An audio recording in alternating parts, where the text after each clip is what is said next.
Надвор, да ви кажам, Грчка одевнема секако не ми е омилена многу. Зашто? Така е ситуацијава. Достапни ли се дестинации надвор од Македонија за вашиот буџет? Па, не би рекол. Зависи кој како беше во Југославија, убаво да не сегдеке и по 10, по 12 дена. Охрид и Грција ќе бидат главен избор за одмор ова лето на македонските граѓани. Нискиот животен стандард и инфлацијата ги натера македонците да не размислуваат многу за некои подалечни дестинации. За сега не знам каде ќе се оди, ама септембр, не сега. По каде? Не сме одлучили уште. Која ви е најомилена дестинација за летен одмор? Дестинација?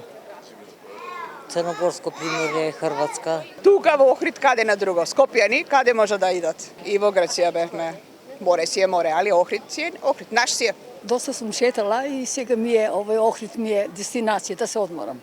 Знаете ли? Веројатно на есена и дека на подалечна дестинација. А во Грција тоа ја го рачунам тоа како нормално во Грција. Сите идат во Грција. Точно.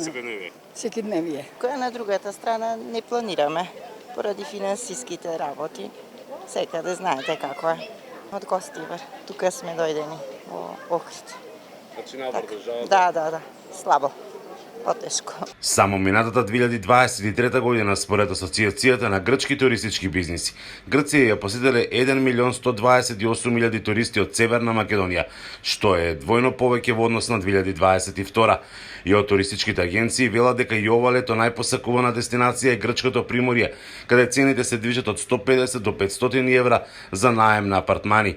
Интерес има и за Тунис и Египет. Има доста вили, апартмани, хотели, хостели кои што имаат прикладни цени за нашите услови.